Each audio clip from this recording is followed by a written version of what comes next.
Praise the Lord. இந்த நாளில் நான் எடுத்துக்கொண்ட தலைப்பு உள்ளான மனுஷனுக்காக ஒரு ஜெபம், prayer for the inner man. இது நம்ம பவுலுடைய ஜெபத்திலிருந்து எல்லாரும் எபேசியர் 3ஆம் அதிகாரத்தை எடுத்து வைத்துக்கொள்ளலாம். இன்றைக்கி பைபிள் கொண்டு வராதவங்க உங்கள் ஃபோனை திறந்து வைத்துக்கொள்ளுங்க. ஆனால் எதுலேயும் டிஸ்ட்ராக்ட் ஆகி விடாதீங்க. பைபிளும் ஃபோனை திறந்து வைத்து எபேசியர் 3ஆம் அதிகாரம் 14ஆம் வசனத்திலேருந்து நம்ம இப்போ வாசிக்க கேட்டோம். அதிலிருந்து நம்முடைய வசனத்தை நம்ம தியானிக்க போகிறோம்.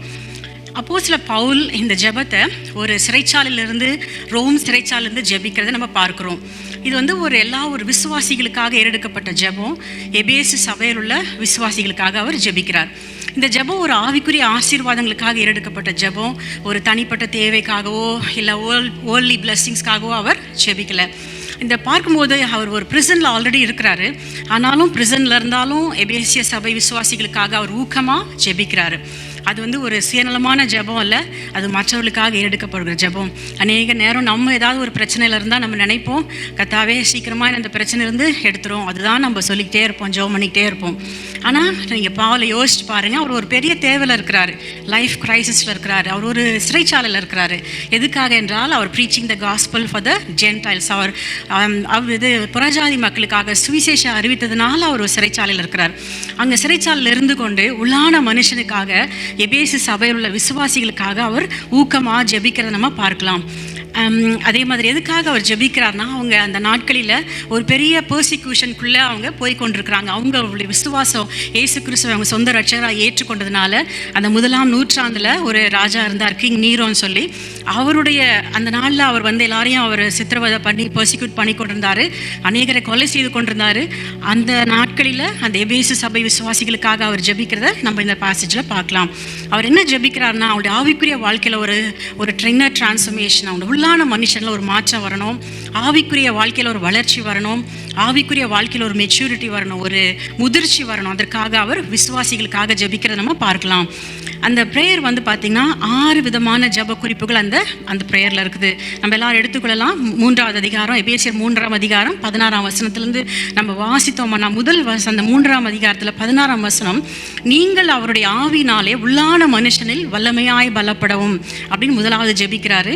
2வது, விசுவாசத்தினாலே கிறிஸ்து உங்கள் இருதயங்கள் வாசமாக இருக்கணும்னு சொல்லி அந்த விசுவாசிகளுக்காக ஜெபிக்கிறாரு. 3வது, நீங்கள் அன்பிலே வேரூன்றி நிலை பெற்றவளாக இருக்கணும் அப்படின்னு ஜெபிக்கிறாரு.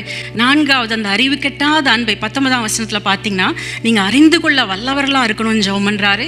5வதாக, சகல பரிசுத்தவான்களோடு கூட கிறிஸ்துவனுடைய அன்பின் அகலமும் நீளமும் ஆழமும் உயரம் என்னதென்று நாம் உணர்ந்து கொள்ளணும்னு ஜெபிக்கிறாரு. 6வதாக, தேவனுடைய சகல பரிபூர்ணத்தினாலும் நிறையப்பட வேண்டும் ஜெபிக்கிறாரு. இந்த ஜெப குறிப்புகளெல்லாம் அவர் எழுதி அந்த உள்ளான மனுஷனுக்காக, அந்த ஆவிக்குரிய ஆசீர்வாதங்களுக்காக, ஆவிக்குரிய வளர்ச்சிக்காக, ஆவிக்குரிய முதிர்ச்சிக்காக அவர் ஜெபிக்கிறத நம்ம பார்க்கலாம். இந்த ஜெபம் அந்த எபேசிய சபைக்கு மாத்திரமல்ல, இன்றைக்கு நமக்கு நம்ம சபையில் இப்போ இருக்கிற தமிழ் சபையில் இருக்கிற ஒவ்வொரு விசுவாசிகளுக்கும், ஆண்டவரை சொந்த ரட்சகராக ஏற்றுக்கொண்ட எல்லா விசுவாசிகளுக்கும் இந்த ஜெபம் உரிய ஜெபம். நம்மளும் அந்த ஜெபத்தை ஜெபிக்கணும். இந்த 14ஆம் வசனத்தில் அவர் பார்க்கும்பொழுது அவர் சொல்கிறாரு, நம்முடைய கர்த்தராக இருக்கிற இயேசு கிறிஸ்துவின் பிதாவை நோக்கி முழங்கால் படிட்டுன்னு சொல்லி அவர் முழங்கால் போட்டு ஊக்கமாக ஜெபிக்கிறத நம்ம இந்த காரியத்தில் பார்க்கலாம். பைபிளில் அநேக ப்ரேயர் பாஸ்டர்ஸ்லாம் இருக்குது. சிலர் முழங்கால் போட்டு ஜெபம் பண்ணாங்க, சிலர் நின்று கொண்டு ஜெபம் பண்ணுவாங்க, சிலர் உட்கார்ந்து கொண்டு ஜெபம் பண்ணுவாங்க, சிலர் கரங்களை உயர்த்தி ஜெபம் பண்ணுவாங்க.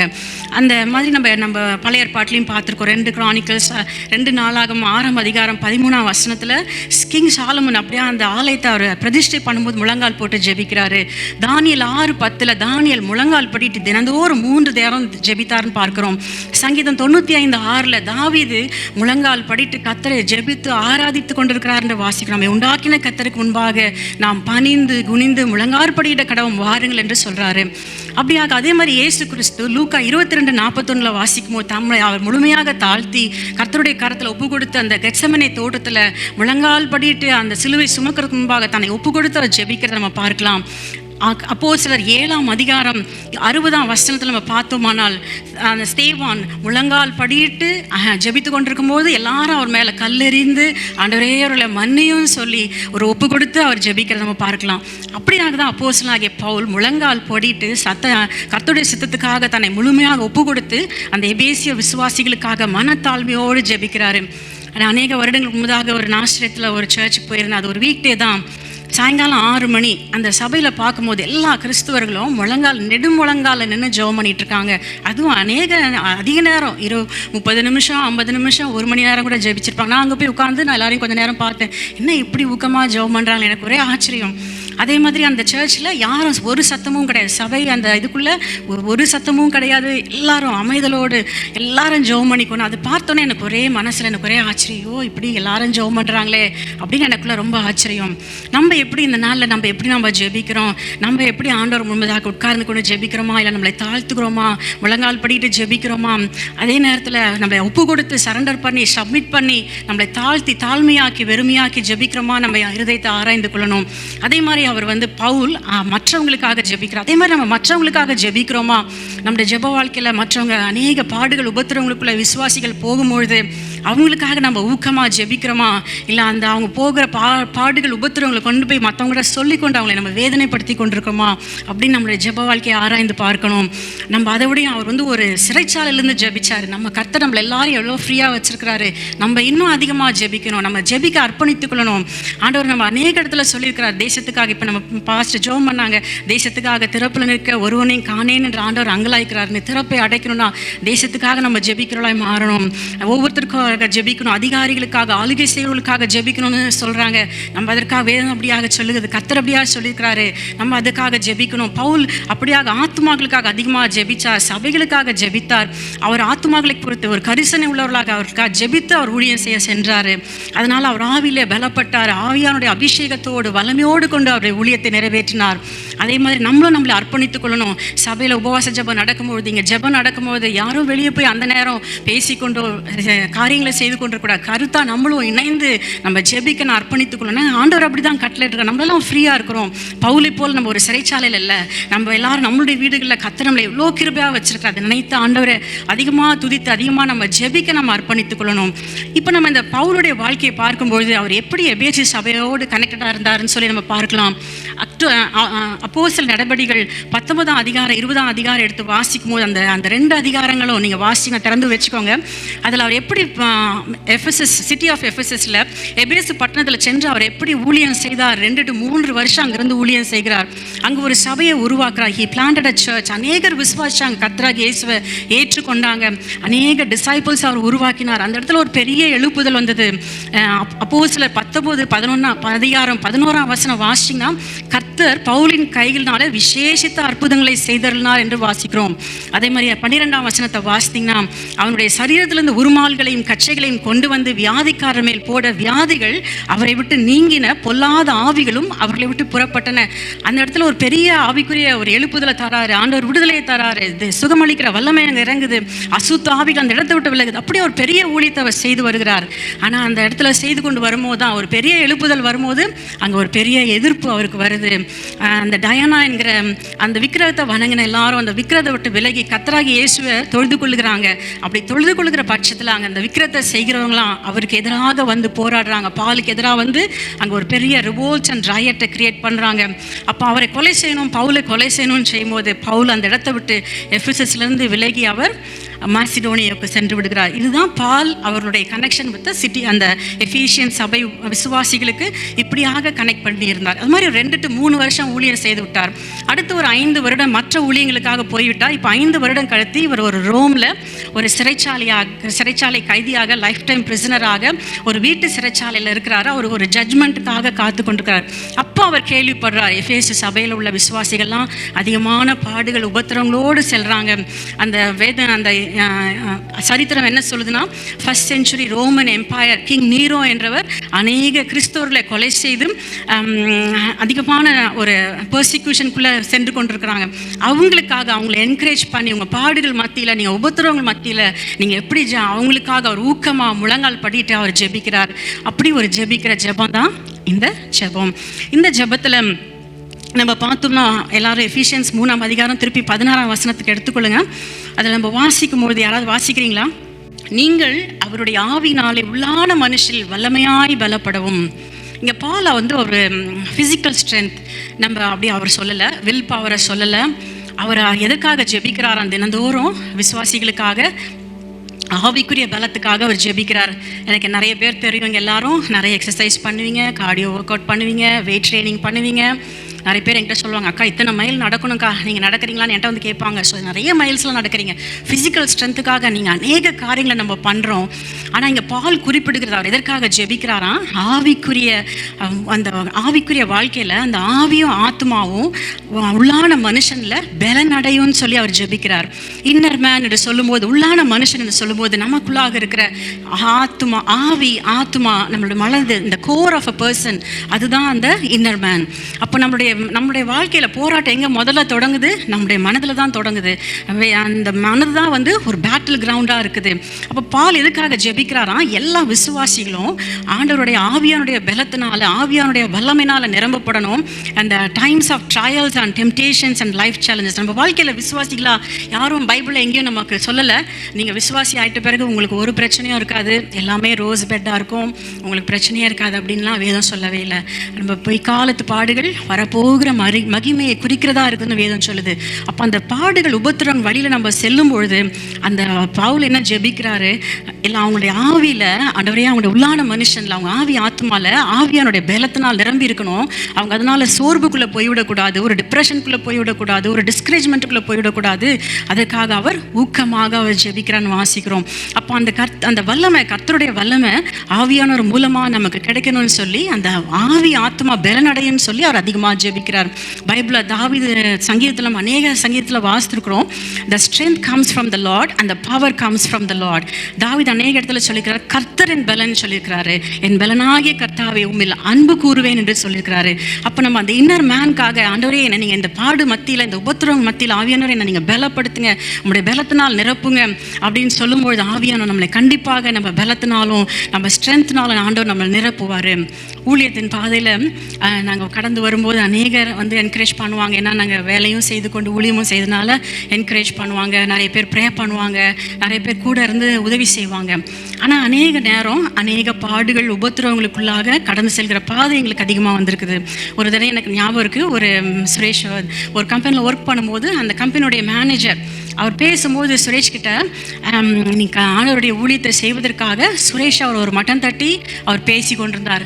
அந்த நேரத்தில் மிகவும் வருத்தமாக இருந்தது. அதே மாதிரி அநேக சூழ்நிலைகள், அநேக சிச்சுவேஷன்ஸ் ஊழியத்தின் மத்தியில் நமக்கு வரும். ஆனால் அந்த பாடுகள், அந்த உபத்திரவங்கள் நேரத்தில் நம்ம அதிகமாக ஜெபித்து ஆவியானுடைய பலத்தையும் பெற்றுக்கொண்டு அடுத்த நம்ம மினிஸ்ட்ரிக்கு நம்ம போக ஆவியான நம்மளை உதவி செய்தார், நம்மளை பலப்படுத்தினார். நம்ம விசுவாசத்தில் உறுதியாக நிலைத்திருக்க நிறைய நேரம் சோர்வு வந்துடும், டிஸ்கரேஜ்மெண்ட் வந்துடும். இவ்வளோ பாடு மத்தியில் ஊழியம் செய்யணுமா, இவ்வளோ போராட்டங்கள் மத்தியில் ஊழியம் செய்யணுமா, எதற்காக அந்த மாதிரியெல்லாம் நமக்கு வருத்தங்கள் வேதனைகள்லாம் வந்துவிடும். ஆனால் அந்த நேரத்திலலாம் ஆவியானவர் பலப்படுத்தி நம்ம இன்னும் அதிகமாக ஜெபிக்க, இன்னும் அதிகமாக ஊழியம் செய்ய, இன்னும் அதிகமாக ஆத்துமாக்களுக்காக பாரப்பட, இன்னும் அதிகமாக ஆத்துமாக்களுக்காக ஓட ஆவியானவர் நம்மளை பலப்படுத்தி விசுவாசத்தில் உறுதியாக நிற்க ஆண்டவர் கிருபை செய்தார்.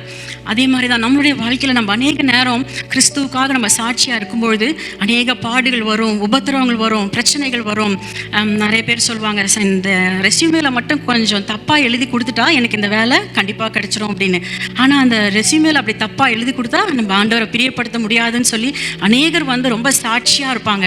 அந்த நேரத்தில் அவங்க அந்த பாதை வழியை போகும்போது ரொம்ப நாள் அவங்களுக்கு வேலை கிடைக்காது. அப்போ வந்து கேட்பாங்க, நான் இப்படி உண்மையாக இருந்தேனே, இவ்வளோ நாள் ஆயிடுச்சு எனக்கு வேலை கிடைக்கலையேன்னு சொல்லி அங்கலாய்ப்பாங்க. ஆனால் ஆண்டவர் அவங்களை ஒரு நாளும் கைவிடவே இல்லை. அவங்க நின்ற விசுவாசத்துக்கு சாட்சியாக, கிறிஸ்துவுக்காக உண்மையாக இருக்கணும்ன்ற சாட்சிக்கு ஆதரவாக ஆண்டவர் அவங்களை ஆசீர்வதித்து ஒருவரையும் கைவிடாமல் வழி நடத்திருக்கிறாரு. அதே மாதிரி வேதம் என்ன சொல்லுதுன்னா, ரோமர் 8:26 யாராவது வாசிக்கிறீங்களா? அந்தபடியே ஆவியானவரும் நமது பலவீனங்கள் நமக்கு உதவி செய்கிறார். நாம் ஏற்றபடி வேண்டிக் கொள்வது இன்னதென்று அறியாமல் இருக்கிறபடினாலே ஆவியானவர் தாமே வாக்கு கடங்காத பெருமூச்சுகளோடு நமக்காக வேண்டுதல் செய்கிறார். இந்த வாழ்க்கையில் பிரச்சனைகள், போராட்டங்கள், உபத்திரவங்கள் வழியாக நம்ம கடந்து செல்லும் போது சில நேரம் நமக்கு எப்படி ஜெபம் பண்ணணும்னு தெரியாது, என்ன ஜெபம் பண்ணணும்னு தெரியாது.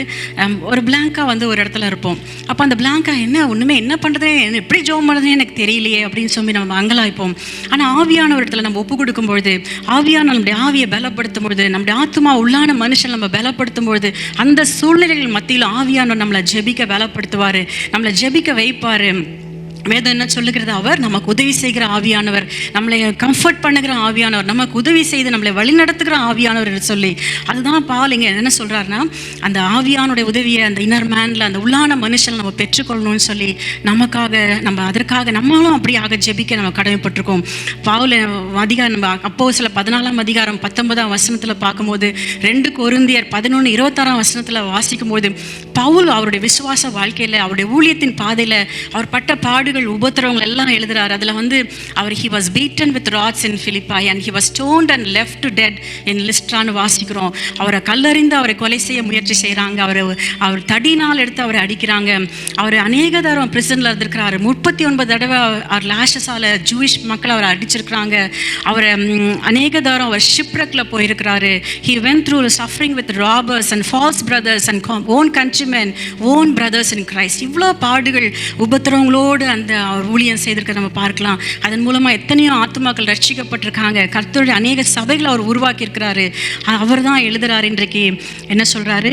இந்த எல்லா சஃபரிங்ஸ் மத்தியில் அவர் உறுதியாக கிறிஸ்துவுக்காக, விசுவாசத்துக்காக நின்று ஊழியம் செய்ய எப்படி முடிந்ததுன்னா, கர்த்தருடைய ஆவியானவருடைய உள்ளான மனுஷனில் அவரை பலப்படுத்தினது தான். இந்த நாளிலும் நமக்காக ஜெபிக்கலாம். இல்லை மற்ற சகோதர சகோதரிகள் அவங்களுடைய வாழ்க்கையில் பாடுகள் உபத்திரங்களோடு போய்கொண்டிருக்கும் பொழுது நம்ம அவங்களுக்காக பாரப்பட்ட, ஆண்டவரே அவங்களை பலப்படுத்துங்க, ஆண்டவரே அவங்களுடைய உள்ளான மனுஷனில், அவங்களுடைய ஆவி ஆத்துமால ஆண்டவரே நீங்கள் பலப்படுத்துங்க, அவங்களுடைய ஆவியானவரால் நிரப்பி பலப்படுத்துங்கன்னு சொல்லி நம்ம அவங்களுக்காக அதிகமாக ஜெபிக்கலாம்.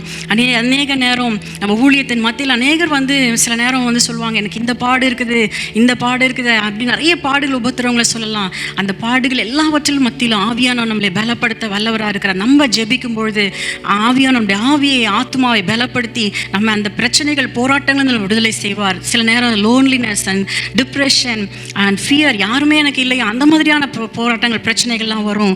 அது எல்லா நேரங்களிலும் நமக்கு உதவி செய்கிறவர் ஆவியானவர், நம்மளை பலப்படுத்துகிறார். ஆனால் நம்ம ஊக்கமாக ஜெபிக்கணும். ஆண்டவரே என்னுடைய ஆவியை பலப்படுத்துங்க, என்னுடைய ஆத்மாவை பலப்படுத்துங்க, சோர்வுகள் என்னை தாக்காதபடி, டிப்ரெஷன் எனக்குள்ளே வராதபடி, நீர் உம்முடைய பலத்தினால் என்னை நிரப்புங்க, என்னை ஆவினால் நிரப்புங்க அப்படி நம்ம ஜெபிக்கும்பொழுது கண்டிப்பாக நம்முடைய ஜெபத்தை கேட்கிறார். பவுல் அந்த அதே அதிகாரத்தில் அந்த கடைசி வசனங்களில் வாசிக்கும் போது, he is able to do more than above வாசிக்கிறோம்.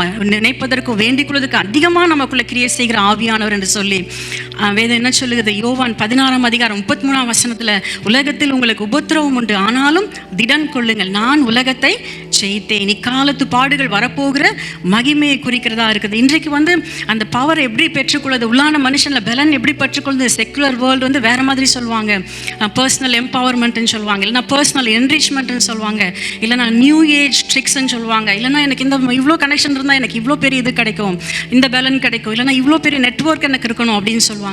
அதெல்லாம் ஆனால் உள்ளான மனுஷனில் நமக்கு தேவ பலன் ஆவியானவர் மாத்திரம்தான் நமக்கு தர முடியும். நம்ம அதற்காக ஜெபிக்கணும். பால் எப்படி ஊழியம் செய்த ஆண்டவருடைய பலத்தை, ஆவியானுடைய வல்லமையை அவர் சார்ந்திருந்தாரோ, நம்மளும் அப்படியாக நம்ம ஆவியானுடைய பலத்தில் நம்ம சார்ந்து கொள்ளணும். 2 கொரிந்தியர் 4ஆம் அதிகாரம் 16ஆம் வசனத்தை வாசிக்கும் போது, ஆனபடியால் நாங்கள் சோர்ந்து போகிறதில்லை, எங்கள் புறம்பான மனுஷனானது அழிந்தும் உள்ளான மனுஷனானது நாளுக்கு நாள் புதிதாக்கப்படுகிறது என்று சொல்லி 2 கொரிந்தியரில் வாசிக்கிறோம். அதனால் நம்ம இந்த நாளில் நம்ம ஜெபிக்கணும். விசுவாசிகளாகி மற்றவர்கள் கோத்ரூ பண்ணும்போது, ட்ரையல்ஸ் அண்ட் சஃபரிங்ஸ் கோத்ரூ பண்ணும்போது, இல்லை நம்ம கோத்ரூ பண்ணும்போது நம்ம அதிகமாக நம்ம ஜெபிக்க அர்ப்பணித்துக் கொள்ளணும். ரெண்டாவதாக பவுல் ஒரு ப்ரேயருக்காக அவர் ஜெபிக்கிறார். இன்னொரு 2வது காரியத்துக்காக யாராவது ஒருத்தவங்க 17ஆம் வசனத்தை வாசிக்கிறீங்களா? வாசமாக இருக்கவும் நீங்கள் அன்பிலே வேரூன்றி நிலை பெற்றவர்களாகி. அவருடைய 2வது ப்ரேயர் என்னன்னா, விசுவாசனாலே கிறிஸ்து உங்கள் இருதயங்களில் வாசமாக இருக்கவும் அப்படின்னு சொல்லி. வாசமாக இருப்பது நம்ம இடத்துல வசதியாக, சௌகரியமாக கிறிஸ்து நம்முடைய இருதயத்துக்குள்ளே இருப்பது. நம்ம தான் ரட்சிக்கப்பட்டுட்டோமே, ரட்சிக்கப்படும் போது ஏசு நம்முடைய இருதயத்தில் வந்துடலையா அப்படின்னு நம்ம ஒரு கேள்வி கேட்கலாம். இங்கே இந்த இடத்துல நம்ம பார்க்கும்போது நான் ஒரு உதாரணம் சொல்கிறேன். நம்ம வீட்டில் நம்ம எப்படி ஒருத்தவங்க ஒரு பெர்ஃபெக்ஷனிஸ்ட் இருக்காங்க, ஹஸ்பண்ட் மாதிரின்னு வச்சுக்கோங்க, ஒரு பெர்ஃபெக்ஷனிஸ்ட் இருக்காங்கன்னா வீடு எப்படி இருக்கணும்? வீடு க்ளீனாக இருக்கணும், எல்லா துணியும் வாஷ் ஆகி ஃபோல்டாக இருக்கணும், எல்லா பாத்திரமும் க்ளீனாக இருக்கணும், தர க்ளீனாக இருக்கணும், இங்கெல்லாம் பில்லெல்லாம் பே பண்ணியிருக்கணும். அந்த மாதிரி என்ன சொல்கிறது, அப்படி இருந்தால் தான் அவங்களால ஒரு வாசம் பண்ண முடியும், வீட்டில் இருக்க முடியும். அதே மாதிரி தான் சிலவங்க என்ன நினைப்பாங்க, இந்த வீட்டில் ஐயோ எங்கள் வீட்டில் இங்கே ஒரே சண்டையாக இருக்குது, ஒரே கோபமாக இருக்குது, இல்லை ஒரே பிரச்சனையாக இருக்குது, இதில் யார் இருப்பா அப்படின்னு சொல்லி நம்ம அங்கலாய்த்து கொள்வோம். அப்போ அந்த வீட்டில் யாராவது வாசம் பண்ண முடியுமா? வாசம் பண்ண முடியாது. அதே மாதிரி தான் ஒரு சின்ன பிள்ளைக்கு வந்து சர்ஜரி பண்ணாங்களாம் ஒரு டாக்டர்.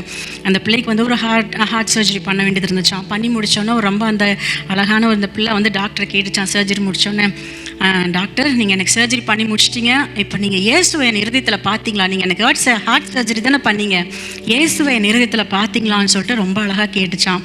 நம்ம அந்த மாதிரியாக அவர் சொல்லலை. பவுல் சொல்கிற காரியங்கள், இயேசு நம்முடைய இருதயத்தில் எப்பொழுதும் வாசமாக இருக்கணும். அப்படின்னா நம்ம சர்ச்சுக்கு வரும்போது மட்டும் நம்ம இயேசுவை தியானிக்கிறதில்ல, இல்லை காலையில் எழும்பி ஜெபிக்கும் போது மட்டும் இயேசுவை தியானிக்கிறதில்ல. அநேகர் சொல்லுவாங்க, என் வாழ்க்கை ஒரு கம்பார்ட்மெண்டலைஸாக இருக்குது அப்படின்னு சொல்லுவாங்க. அப்படின்னா நான் இந்த நேரம் மட்டும்தான் ஒரு 10 நிமிஷம் இயேசுவை நான் தியானிப்பேன், வசிப்பேன், ஜெபிப்பேன், அதுக்கப்புறம் என் வேலை இருக்குது, எனக்கு மற்ற காரியங்கள்லாம் இருக்குது, அந்த மாதிரி சொல்லுவாங்க. அப்படி இல்லை, இயேசு நம்மளுடைய இருதயத்தில் எப்பொழுதும் வந்து வாசம் பண்ணணும். ஒரு கெஸ்ட்டு நம்ம வீட்டுக்கு வராங்கன்னா என்ன பண்ணுவாங்க, அவங்க வந்துட்டு ஒரு நாள் இருப்பாங்க, இல்லை 2 நாள் இருப்பாங்க, ஒரு வாரம் இருப்பாங்க. நம்ம பேரண்ட்ஸாக இருந்தால் ஒரு 3 மாதம் இருப்பாங்க, 2 மாதம் இருப்பாங்க. அவங்க ஒரு கெஸ்ட்டு தான், அவங்க வந்து பெர்மனெண்ட்டாக நம்மளோட இருக்க முடியாது. ஆனால் நம்மளோடு கூட இப்போ நம்ம தான் நம்ம வீட்டில் வாசம் பண்ணுறோம். அப்போ இயேசு நம்மளோட இருதயத்தில் வாசம் என்பதுக்கு அடையாளம் நம்ம என்ன செய்கிறோம், நம்ம செய்கிற காரியங்கள் அது கிறிஸ்துவுக்கு பிரியமாக இருக்குதா, நம்ம இருதயத்தில் நினைக்கிற நினைவுகள், நம்ம செய்கிற செயல்கள்லாம் அவருக்கு பிரியமானதாக இருக்குதா, அப்போ தான் அவர் நம்மளோடு இருப்பார் வசதியாக. அப்படி நம்மளுடைய இருதயத்தில் நம்ம காரியங்கள் இருப்போம், அவர் நம்மளுடைய இருதயத்தில் அவரால் இருக்க முடியாது. நம்ம யோசிக்கலாம், நம்ம வாழ்க்கையில் தினந்தோறும் நம்ம ஆண்டவருக்கு கீழ்ப்படிந்து ஆண்டவர் எதிர்பார்க்கிற எல்லா காரியங்களையும் செய்து ஆண்டோடைய பிரசனத்தை உணரும் பொழுது கர்த்தராகிய இயேசு கிறிஸ்து நம்ம இருதயத்தில் எப்பொழுது நம்மளோட வாசம் பண்ணுவார். நம்ம அதே நேரத்தில் நம்ம டிஸ்ஓபே பண்ணும்பொழுது இல்லாவிட்டால் நம்ம கையில் ரிமோட்டை வச்சு நம்ம நெட்ஃப்ளிக்ஸில் ஒரு மூவி பார்த்துட்ருக்கோம், இல்லைனா யார்கிட்டயா நம்ம பேசி கொண்டிருக்கோம், நம்ம பேசினதெல்லாம் அவர் கூட இருந்து அவர் கவனித்தார்னா அவர் சந்தோஷமாக வாசம் பண்ண முடியுமா? அவர் நம்மளுடைய மூவியெல்லாம் பார்க்கும்போது அவர் நம்மளோட சந்தோஷமாக வாசம் பண்ண முடியுமா? இல்லாவிட்டால் நம்ம பேசுகிற பேச்சை கேட்டு அவர் சந்தோஷமாக நம்மளோட வாசம் பண்ண முடியுமா என்பதை நம்மளே நம்ம ஆராய்ந்து பார்த்துக்கொள்ளணும். இதை ஒரு ஊழியக்காரர் மிகவும் அருமையாக சொல்கிறார். அவர் என்ன சொல்கிறாருன்னா, அந்த ஊழியக்காரர், நம்முடைய இருதயம் ஒரு ரூம், ஒரு வீட்டை போன்ற இருக்குது. அந்த ஊழியக்காரர் சொல்கிறாரு, அந்த வீட்டில் ஒரு மோல்டோ, ஒரு மில்டியோவோ, ஏதாவது ஒரு டஸ்ட்டோ, ஏதாவது இருந்துச்சுன்னா அதை வந்து வேக்யூம் பண்ணலாம், அதை க்ளீன் பண்ணலாம், கார்பேஜ் இருந்தால் எடுத்து போடலாம், இதெல்லாம் பண்ணலாம். ஆனால் அவங்க வந்து அந்த வீட்டை க்ளீன் பண்ணணும் அவங்க நினச்சாதான் அந்த வீடு க்ளீன் ஆகும். அதே மாதிரி அவர் சொல்கிறாரு, கிறிஸ்து அப்படி தான் அவங்க இருதயத்தில் வந்து வாசம் பண்ண விரும்புகிறாரு. அவர் ஒரு மாஸ்டர் கார்பெண்டராக இருக்கார். ஆனால் அவருக்கு வந்து மாஸ்டர் எலக்ட்ரீஷியனையும் தெரியும், மாஸ்டர் பிளம்பரையும் தெரியும். நம்ம வில்லிங்காக இருந்து அவர் அந்த 3 பேரையும், அந்த கர்த்தராகிய இயேசு கிறிஸ்துவையும் ஆவியானவரை நம்ம இன்வைட் பண்ணாதான் அவங்க வந்து நம்முடைய வாழ்க்கையில், நம்முடைய இருதயத்தில், நம்முடைய ஆவியில், நம்முடைய ஆத்மாவில், நம்முடைய உள்ளான மனுஷனில் அவங்க ஒரு பரிசுத்தத்தை, ஒரு சுத்திகரிப்பை நமக்கு தர முடியும். அதுதான் அவர் சொல்கிறாரு. நாங்கள் வந்து அந்த அப்போ வந்து அந்த வீட்டினுடைய ஃபவுண்டேஷன் அது ஷேக் ஆகாமல் ஒரு ஸ்ட்ராங்காக இருக்கும்படி அந்த கர்த்தருடைய கிறிஸ்துவின் ஆவியானவர் நம்மளோட இருதயத்தில் எப்பொழுதும் வாசம் பண்ணுகிறதுக்காக நமக்கு உதவி செய்வார் என்று சொல்லி, இன்றைக்கு நம்ம வாழ்க்கையை நம்ம யோசித்து பார்க்கலாம். நம்ம பேசுகிற வார்த்தைகள், நம்ம செய்கிற செயல்கள், நம்மளோட இன்டென்ஸ் அண்ட் மோட்டிவ்ஸ் எல்லாவற்றையும் நம்முடைய இருதயத்தில் இருக்கிற ஆவியானவர், நமக்கு இருதயத்தில் இருக்கிற இயேசு கிறிஸ்து அவர் பார்த்து கொண்டிருக்கும் பொழுது அவர் எல்லாவற்றையும் நம்ம அலோவ் பண்ணுற anger, jealousy and pride and argument எல்லாவற்றையும் பார்க்கும் பொழுது அவர் எப்படி அதை கர்த்தராகிய இயேசு நம்ம இதயத்தில் கம்ஃபர்டபுளாக வாசம் பண்ணுவாரா, இல்லை வெளியே போய் விடுவாரா? அதுக்கு தான் நம்ம அந்த ஆவியானுடைய பலத்தை நம்ம பெற்றுக்கொள்ளணும். அந்த ஆவியானுடைய பலம் நம்முடைய உள்ளான மனுஷனில் வரும்பொழுது, நம்முடைய ஆவி ஆத்மா பலனடையும் பொழுது அந்த கர்த்தராகிய இயேசு கிறிஸ்து நமக்குள்ளே எப்பொழுதும் வாசம் செய்வார் என்று பவுல் நமக்காக ஜெபிக்கிறார். நம்மளும் இன்னைக்கு அப்படி தான் ஜெபிக்கணும். ரோமன்ஸ் 8:13 வாசித்தீங்கன்னா, மாம்சத்தின்படி பிழைத்தால் சாவீர்கள், ஆவியினாலே சரீரத்தின் செய்கைகளை அழித்தால் பிழைப்பீர்கள் என்று சொல்லி, ஆவியானுடைய உதவியோடு கூட ஆண்டவரே இந்த காரியத்தை நான் செய்யக்கூடாது, நான் செய்யக்கூடாதுன்னு விரும்புகிறேன், இதை ஆனால் என்னால் செய்ய முடியாமல் இருக்க முடியல, ஆவியானுடைய உடைய பலம் எனக்கு வேணும், உங்களுடைய அபிஷேகம் எனக்கு வேணும், என்னுடைய இருதயத்தில் உங்களுடைய பலன் வேணும், என்னுடைய ஆவியில் ஒரு பலன் வேணும். நம்ம ஜெபிக்கும்பொழுது நிச்சயமாகவே ஆவியானவர் நமக்கு உதவி செய்வார். அப்படி நம்ம அந்த ஆவியானவருக்கு விட்டு கொடுக்கும்போது கிறிஸ்து நம்முடைய இருதயத்தில் வந்து வாசம் பண்ண, விசுவாசத்தினால் நம்ம இருதயத்தில் வந்து வாசம் பண்ணி ஒரு கெஸ்டால் பெர்மனண்ட்டாக நம்மளோடு வாசம் பண்ணுவார். ஒரு சின்ன சாட்சியை நான் சொல்ல விரும்புகிறேன். நான் ரட்சிக்கப்பட்ட உடனே என்ன ஆகுதுன்னா, நான் நிறைய மூவி பார்ப்பேன். ரட்சிக்கப்படுறதுக்கு முன்பதாக அதிகமான மூவி பார்த்து, தமிழ் மூவி பார்ப்பேன், தமிழ் மூவி சாங்ஸ் எல்லாம் பாடுவேன்.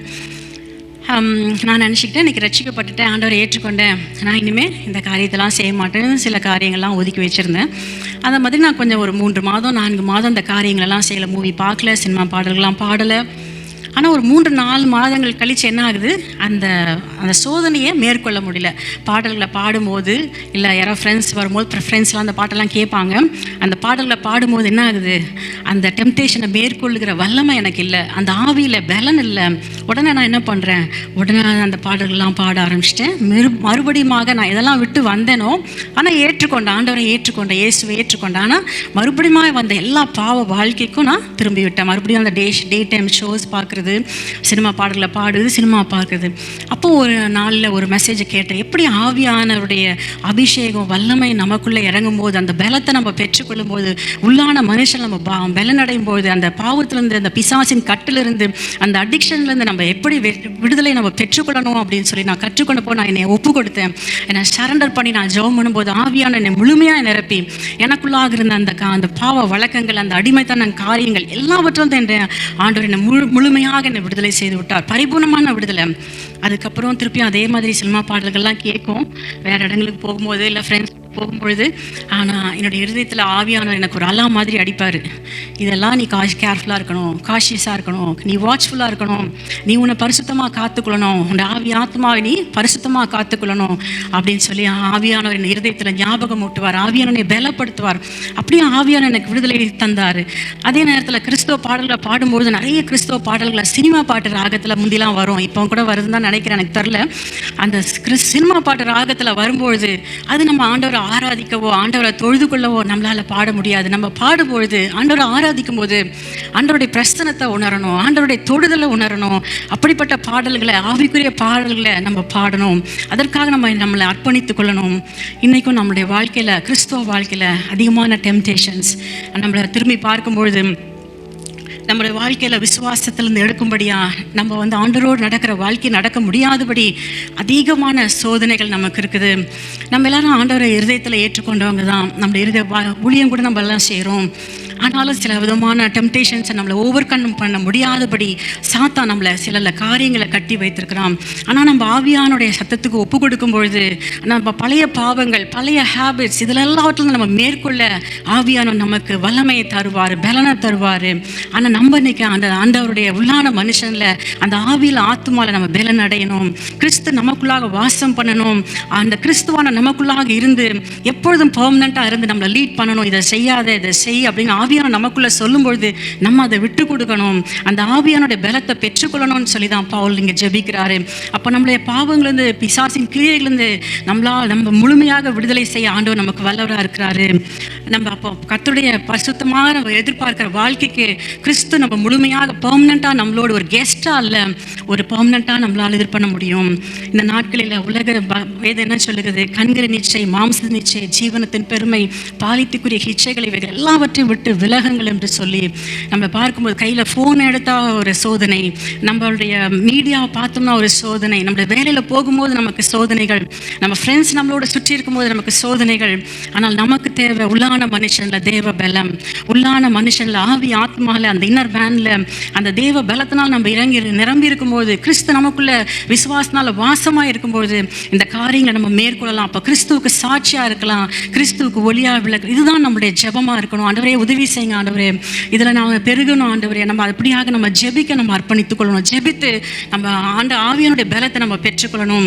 வெறும் சபைக்கு போதுதான் ஒரு ட்ரெடிஷனாக வந்துட்டு போயிட்டா எனக்கு ஆசீர்வாதம் அப்படின்னு நினைக்கிறதுல இல்லை.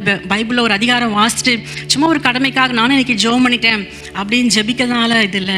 நான் ஆண்டவர் கூட ஏற்றுக்கொண்ட ஒரு நாள், ஆனால் என் மன இஷ்டப்படி தான் நான் வாழ்ந்து கொண்டிருப்பேன், என்னுடைய வழிகளை நான் விட்டு என்னால் விலக மாட்டேன், கர்த்தருடைய வசனத்துக்கு நான் கீழ்ப்படிய மாட்டேன் அப்படின்னு சொல்கிறது ஒரு ஆவிக்குரிய வாழ்க்கை அல்ல. கிறிஸ்துவ வாழ்க்கையில் விசுவாசிகளாக கர்த்தரை சொந்த ரட்சகராக ஏற்றுக்கொண்டு அவருடைய ரத்தத்தினால் கழுவப்பட்ட எல்லாருக்குள்ள ஒரு அந்த இன்னர் டிரான்ஸ்ஃபர்மேஷன் வரணும்.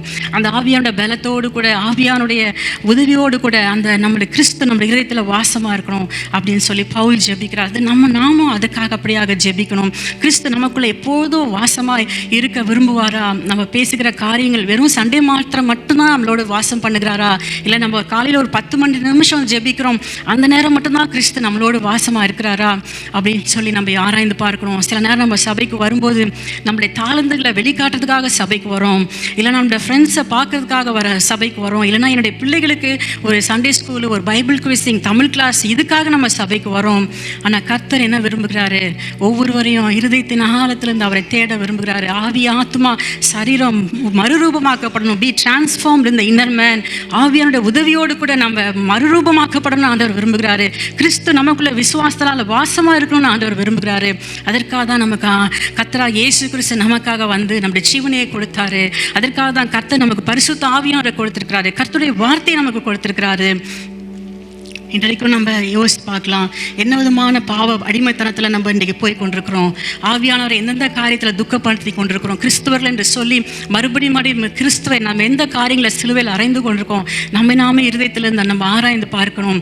நம்ம ஆண்டவரத்தில் கேட்கணும், ஆண்டவரை என்னை விடுதலை செய்யுங்க, ஆவியானவரை என்னை விடுதலை செய்யுங்க என்ன அப்படின்னு சொல்லி நம்ம ஜெபிக்கிறோம். ஒரு வேளை மீடியாவுக்கு அடிக்ட் ஆகிருக்கலாம், பொனோகிராஃபிக்கு அடிக்ட் ஆகிருக்கலாம், ஆல்கஹாலுக்கு அடிக்ட் ஆகிருக்கலாம், இல்லாமல் ராங் ரிலேஷன்ஷிப்பில் இருக்கலாம். எதுவாக இருந்தாலும் ஆண்டவருடைய வல்லமை, ஆண்டவருடைய பலன் உங்களை நிரப்ப வல்லவராக இருக்குது. ஆண்டவர் உங்களை விடுதலை செய்ய வல்லவராக இருக்கிறாரு.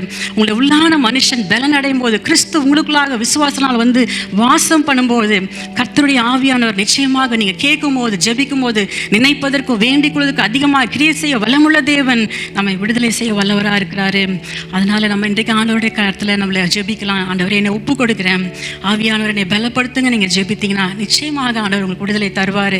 நிச்சயமாக ஆண்டவர் உருக்கம், இரக்கம், நீடிய சாந்தம், மிகுந்த பொறுமை உள்ள தேவன். அவர் உங்களை அதிகமாக நேசிக்கிற தேவன், உங்களை மேலே அக்கறை உள்ள தேவன், உங்களுக்காக மனம் இறங்குகிற தேவன். நம்ம அநேக நேரம் ஜெபிப்போம், இயேசுக்காக வாழணும், இயேசு போல வாழணும், இயேசுக்கு ஊழியம் செய்யணும்னு சொல்லி நம்ம தனிப்பட்ட விதத்தில் ஜெபிச்சிருக்கோம், குடும்பமாக ஜெபிச்சிருக்கோம், சபையில் ஜெபிச்சிருக்கோம். அது முதலாவது இயேசுவை போல ஒரு வாழ்க்கை, அது எப்படி நம்ம வாழ முடியும் அப்படின்னா, ஆவியானவர் நம்முடைய உள்ளான மனுஷனில் பலப்படுத்தும் போது, கிறிஸ்து நம்முடைய இருதயத்தில் விசுவாசனால் வாசம் பண்ணும்போது நம்ம இயேசுவை போல வாழலாம். மூன்றாவதாக அந்த இன்னொரு ப்ரேயர், அந்த வேர்ஸ் 17 யாராவது வாசிக்கிறீங்களா இன்னொரு தடவை? நாம் அன்பில் வேரூன்றி உறுதியாக நிலை பெற்றுக்கணும். அதுதான் பவுலுடைய ஜெபம். அது பார்த்தீங்கன்னா நீங்கள் ஒவ்வொரு ப்ரொக்ரெஷனில் இருக்குது அவருடைய ஜெபம். முதல்ல அது விசுவாசிக்கலாம் ஜெபிக்கிறார், அவிசுவாசிகளுக்காக இந்த ஜெபம் இல்லை. முதல்ல நீங்கள் வந்து ஆவியாரோட பலத்தை பெற்றுக்கொள்ளணும், உங்களுடைய ஆவி ஆத்மாவில் பற்றுக்கொள்ளணும், அதுக்காக ஜெபிக்கிறாரு. ரெண்டாவது, கிறிஸ்து விசுவாசனால் உங்களுடைய இருதயத்தில் வந்து வாசம் பண்ணணும், கிறிஸ்துவ போல் நீங்கள் மாறணும். கிறிஸ்து உள்ளாக இருந்து ஒரு பெர்மனன்ட் கெஸ்ட்டாக இருந்து, பெர்மனன்ட் ரெசிடெண்ட்டாக இருந்து உங்களை லீட் பண்ணி கைட் பண்ணணும். இதை செய்யாத, அதை சொல்லு, இதை சொல்லாதன்னு ஆவியானவர் உங்களுக்கு சொல்லணும், கிறிஸ்து உங்களுக்கு சொல்லணும். அதை நீங்கள் அப்படியே கீழ்ப்படியணும். அடுத்த ஸ்டெப்பாக அவர் என்ன சொல்கிறாருன்னா, நீங்கள் அன்பில் வேரூன்றி உறுதியாக நிலை பெற்றிருக்க அப்படின்னு சொல்லி, கிறிஸ்தவ வாழ்க்கையில் நம்ம அன்பில் நிலைத்திருக்கிறோமா? அந்த நீங்கள் மரத்தை எடுத்துக்கொண்டிங்கன்னா அந்த மரத்துக்கு ஒரு நல்ல ரூட்ஸ் வேணும். ஒரு பெரிய பில்டிங்க்கு நீங்கள் எடுத்துக்கொண்டிங்கன்னா ஒரு நல்ல ஃபவுண்டேஷன், நல்ல ஒரு நிலம் வேணும். அதெல்லாம் ஸ்ட்ராங்காக, அந்த ஃபவுண்டேஷன் ஸ்ட்ராங்காக இருந்தால் தான், அந்த ரூட் நல்லா ஹெல்த்தியாக இருந்தால் தான் அந்த மரம் நன்றாக வளர்ந்து வரும். நீங்கள் எல்லாம் பார்த்துருப்பீங்க, எல்லோரும் நிறைய பேர் வீட்டில் நிறைய செடிலாம் வளர்க்குறீங்க, அழகழகான பிளான்ஸ்லாம் வச்சுருக்கிறீங்க. நீங்கள் எனக்கு சொல்லுவீங்க, இங்கே வரும்போது இதெல்லாம் காமிப்பீங்க, இது இப்படி இருக்கா, இப்படி இருக்குதுக்கான்னு சொல்லுவீங்க. ஸோ அந்த மாதிரி நீங்கள் அதில் அந்த வேர் வந்து ஸ்ட்ராங்காக இருக்கணும். அந்த பில்டிங் ஸ்ட்ராங்காக இருக்கணும்னா என்னென்னா, அந்த வேர் ஸ்ட்ராங்காக இருக்கணும். அப்போ தான் அந்த ட்ரீ நன்றாக வளரும். அந்த ஃபவுண்டேஷன் ஸ்ட்ராங்காக இருக்கணும், அப்போ தான் அந்த பில்டிங் ஸ்ட்ராங்காக இருக்கணும். அதே மாதிரி தான் நம்மளுடைய வாழ்க்கையிலும் நம்மளுடைய இருதயம் கிறிஸ்து அந்த இருதயத்தில் விசுவாசனால் வந்து வாசம் பண்ணும்போது, அந்த தேவ அன்புனால், கிறிஸ்துவின் அன்புனால், கல்வாரி அன்புனால் நம்மளுடைய இருதயம் நிரம்பி இருக்க வேண்டும். கிறிஸ்துவ போல் நம்ம இருக்கணும்னா எப்படி? கிறிஸ்துவின் அன்புனால் நம்ம நிரம்பி இருக்கணும். சிலுவையில் நமக்காக காட்டின அன்பு, அந்த கல்வாரி அன்புனால், அந்த மனதுருக்கத்தினால் நம்ம நிரம்பி இருக்கணும். அப்போ அந்த நிரம்பி இருக்கும்பொழுது அதுக்காக நமக்காக ஜெபிக்கணும்னு சொல்லி பவுல் சொல்கிறார். அந்த பேசிய விசுவாசிகளுக்காக அவர் அப்படியாக ஜெபித்து கொண்டு வர்றாரு. நம்ம கிறிஸ்டியானிட்டி எடுத்துக்கொண்டோம்னா என்ன சொல்லுவாங்க எல்லாரும், வெளியே உள்ளவங்களாம், கிறிஸ்டியானிட்டினா அன்பு தான், ஏசு கிறிஸ்துனா அன்பு தான். அவங்க கிறிஸ்தவங்களா அவங்க ரொம்ப அன்பாக இருப்பாங்க. சில நேரம் வந்து நிறைய பேர் சொல்லுவாங்க, அவங்க கிறிஸ்துவங்க தான் ஆனால் அன்பே இல்லையே அப்படின்வாங்க. நல்லா அபிஷேகம் பண்ணப்பட்டு அந்நிய பாஷையில் கூட பேசுகிறாங்க, அவங்கக்கிட்ட அன்பே இல்லையேன்னு. அது கேட்க ரொம்ப வருத்தமாக இருக்கும். நம்ம கிறிஸ்தவங்கன்னு சொன்னோம்னா நம்ம முதலாவது அந்த கிறிஸ்துவனுடைய அன்பு, கல்வாரி அன்புனால் நம்ம நிரம்பி இருக்கணும். நம்ம சொல்கிறோம், to love the Lord your God with all your heart and mind and strength and love your neighbor as yourself. அதுதான் பிரதான கற்பனை, ராயல் லா ஆஃப் லவ் அப்படின்னு நம்ம வாசிக்கிறோம். ஆனால் நம்ம முதல் பாட்டு நமக்கு அதெல்லாம் கன்ஃபஸ் பண்ணுவோம், ப்ரேயர் பண்ணும்போது அதெல்லாம் கன்ஃபஸ் பண்ணுவோம், ஆண்டவரே உம்மை நேசிக்கிறோம் அப்படிலாம் சொல்கிறோம்.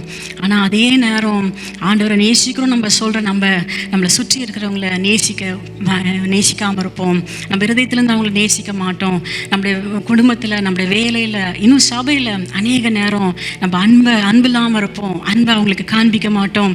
அதற்காக நம்ம சொல்லுவோம், அநேக ரீசன்ஸ் இருக்குது அக்கா அப்படின்னு சொல்லுவாங்க. அநேக ரீசன்ஸ் இருக்குது, நான் ஏன் அவங்கக்கிட்ட ஃப்ரெண்டாக இல்லை, நான் ஏன் அவங்ககிட்ட அன்பா இல்லை, அநேக ரீசன்ஸ் இருக்குது அப்படின்னு சொல்லுவாங்க. வேதம் என்ன சொல்லுது எல்லாரும் எடுத்துக்கொள்ளலாம்.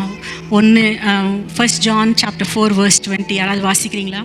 தேவனிடத்தில் அன்பு கூறுகிறேன் என்று ஒருவன் சொல்லியும் தன் சகோதரனை பகைத்தால் அவன் பொய்யன். தான் கண்ட சகோதரனிடத்தில் அன்பு கூறாமல் இருக்கிறவன் தன் காணாத தேவனிடத்தில் எப்படி அன்பு கூறுவான்? நம்ம ஆண்டவரை நேசிக்கிறோம்னு சொல்கிறோம். ஆண்டவரே உம்மை நேசிக்கிறோம், நம்ம ஜெபம் பண்ணுறோம், ஆண்டவரே உம்மை நேசிக்கிறோம். ஆனால் நம்ம பார்க்குற நம்ம சகோதரர், ஒருவேளை உங்கள் குடும்பத்தில் பிறந்தவங்க, இந்தியாவிலலாம் எப்போவுமே தமிழ்நாட்டில் சொத்து சண்டை வரும். சொத்து சண்டை வரும்போது அண்ணனுக்கும் தங்கச்சிக்கோ இல்லை அண்ணனுக்கும் தம்பிக்கும் என்ன ஆகும்? பயங்கரமாக பிரிவினை வந்துடும். கிறிஸ்துவ குடும்பங்களில், நான் மற்ற குடும்பங்களில் சொல்ல, கிறிஸ்துவ குடும்பங்களில் இது ரொம்ப வருத்தமான ஒரு வேதனையான ஒரு விஷயம். நம்ம எல்லாம் ஆண்டவர் அன்பு கூறுறோம்னு சொல்லும், ஆனால் அந்த சொத்து விஷயம் வரும்போது சண்டை வந்துடும். இல்லை நம்ம யோசிச்சு பார்க்கலாம், நம்மளுடைய ஃப்ரெண்ட்ஸ் சர்க்கிளில், நம்முடைய சபையில் யாரையாவது நம்ம அன்பு கூறாமல் இருக்கிறோமா? நம்மளை ஆராய்ந்து பார்க்க வேண்டிய நேரம். சபையில் நம்ம ஆராய்ந்து பார்த்து எல்லாம் நம்ம சரி செய்து கொள்ளணும். அதே மாதிரி வேலையில் அந்த மேனேஜராக, ஒரு பொல்லாத மேனேஜர், அவரை மாதிரி ஒரு மோசமான மனுஷன், அக்கா நீங்கள் அவரை போய் நேசிக்க சொல்கிறீங்களா அப்படின்னு நீங்கள் என்கிட்ட கேட்பீங்க. யாராக இருந்தாலும் தேவனிடத்தில் அன்பு கூறுகிறவன் தன் சகோதரனிடத்திலும் அன்பு கூற வேண்டும் என்கிற இந்த கற்பனையை அவரால் பெற்றுக்கணும். ஆண்டவருக்கு கீழ்ப்படியணும். ஆண்டவருடைய வாழ்க்கை கொஞ்சம் கடினமாக இருந்தாலும் ஆண்டவர் நம்மளை அதிகமாக நேசிக்கிறார். அதனால தான் பவுல் எழுதுகிறார், ஆவியிலே உள்ளான மனுஷனில் நம்ம பலன் அடையணும்னு சொல்லி. இந்த உள்ளான மனுஷனில் ஆவியானவர் மூலமாக பலன் பெற்றுக்கொள்ளும் போது, கிறிஸ்து நம்முடைய இருதயத்தில் வந்து வாசமாக இருக்கும் பொழுது, அடுத்த ஸ்டெப் தான் அந்த அன்புனால, கிறிஸ்துவின் அன்புனால நம்ம வேர்கொண்டு நிலை பெற்றவளாக இருக்கணும். Rooted and grounded in love. Can we all say rooted and grounded in love? கிறிஸ்துவின் அன்பில் நம்ம வேர் பெற்றவர்களாகி நிலை கொண்டு இருக்கணும். அதுதான் ஆண்டவர் சொல்கிறாரு, தேவனிடத்தில் அன்பு கூறுகிறோம், தன் சகோதரனிடத்திலும் அன்பு கூற வேண்டும் என்கிற இந்த கற்பனையை அவரால் பெற்றுக்கிறோம். இன்றைக்கு நம்ம யாரை நேசிக்காமல் இருக்கிறோம்? ஒருவேளை நம்ம மதர்லாவை நேசிக்காமல் இருக்கிறோமா? நம்ம சிஸ்டர்லாவை நேசிக்காமல் இருக்கிறோமா? நம்ம பிரதரை நேசிக்காமல் இருக்கிறோமா? சபையில் உள்ள ஒரு சகோதரரை, ஒரு சகோதரியை நேசிக்காமல் இருக்கிறோமா? நம்ம இருதயத்தை ஆராய்ந்து நம்ம சரி செய்து கொள்ளலாம். ஆண்டவர் இடத்துல நம்ம வந்து விளையாட முடியாது. ஆண்டவர் நம்முடைய இருதயங்களை ஆராய்ந்து அறிந்திருக்கிறவர், அவர் உண்மையை எதிர்பார்க்கிறவர். கர்த்தர் நம்முடைய இருதயங்களை ஆராய்ந்து அறிந்து பார்த்திருக்கிறார். நம்முடைய இருதயத்தில் நாவில் ஒரு சொல் வர்றதுக்கு முன்பதாக நம்முடைய இருதயத்தில் உள்ள எல்லா நிலைமைகளும் அறிந்து பார்த்திருக்கிறார். ஆனால் இன்னும் ஒவ்வொரு நாள் நமக்காக கிருபையாக இறங்கி கொண்டு வரார். இதை கண்டவர் நமக்கு கிருபையாக கொடுத்திருக்கிற நாள். நம்முடைய சத்தியத்தை, வசனத்தை கேட்டும் நம்ம இருதயத்தை கடினப்படுத்தியே கொண்டிருந்தோமானா, அந்த கடினப்பட்ட இருதயத்துக்கு வேற மன்னிப்பே கிடையாது.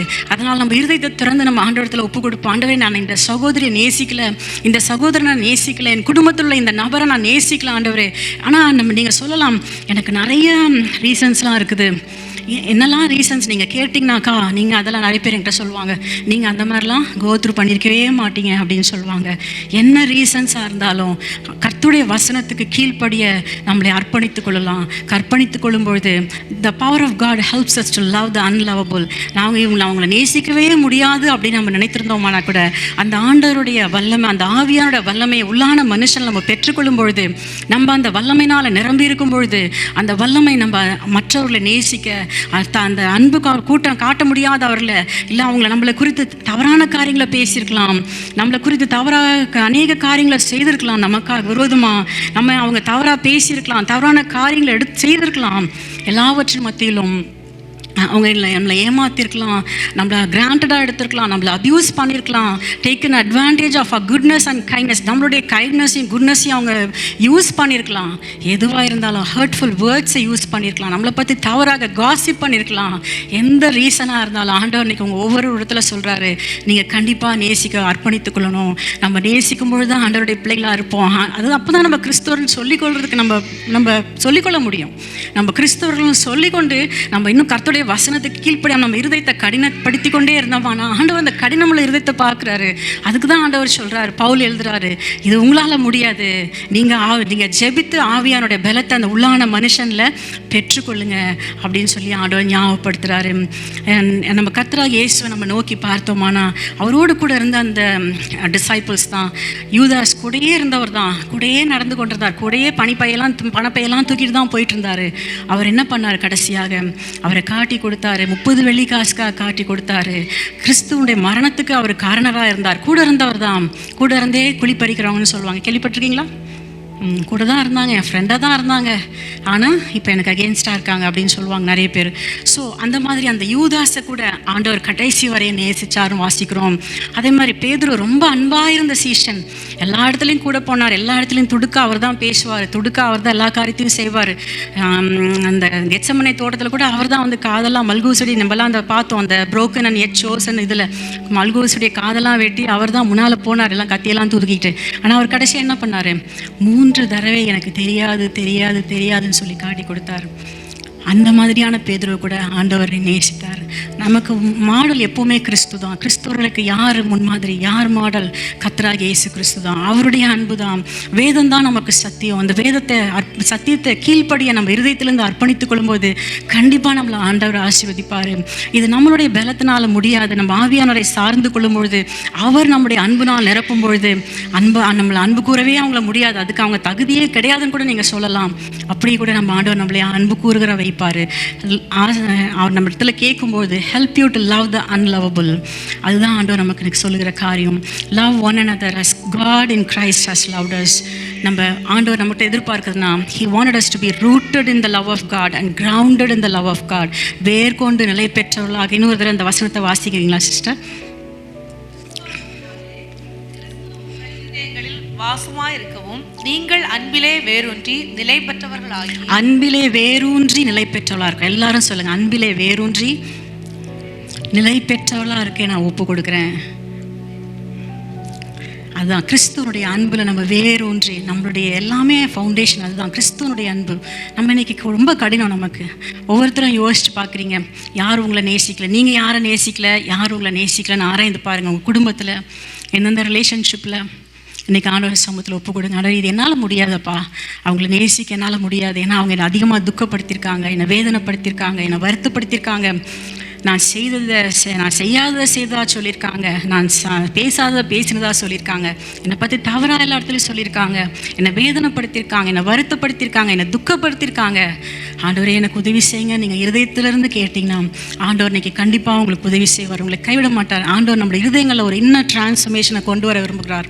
நம்முடைய வாழ்க்கையில் ஆவிக்குரிய வளர்ச்சி ஆண்டவர் விரும்புகிறார். சும்மா சண்டே சர்ச்சுக்கு வந்துட்டு போயிட்டு, இல்லை பிள்ளைங்களுக்கு சண்டே ஸ்கூல், ஜேபிக்யூ, தமிழ் கிளாஸு இதிலெல்லாம் போயிட்டு நானும் கொஞ்சம் ஏதாவது ஊழியத்தில் இருந்துச்சு, அதெல்லாம் ஆண்டவர் எதிர்பார்க்கிறார். அதெல்லாம் நம்ம செய்ய வேண்டியது கண்டிப்பான கட்டளை. ஆனால் இருதயத்தின் ஆழத்துலேருந்து உண்மையாக அவரை நம்ம மாற்றத்துக்கு ஒப்பு கொடுக்குறோமா, இன்னர் டிரான்ஸ்ஃபர்மேஷனுக்கு நம்ம ஒப்பு கொடுக்குறோமா, நம்முடைய வாழ்க்கையில் ஆவிக்குரிய வளர்ச்சிக்கு நம்ம ஆயத்தமாக இருக்கிறோமா, இல்லை ஆவிக்குரிய முதிர்ச்சிக்கு, அந்த ஸ்பிரிச்சுவல் மெச்சூரிட்டிக்கு நம்மளை ஒப்பு கொடுக்குறோமா, நம்மளை நாமே ஆண்டோடைய சமூகத்தில் நம்ம ஆராய்ந்து பார்க்க வைக்க வேணும். ஆண்டவர் இந்த நாளில் விரும்புகிறாரு.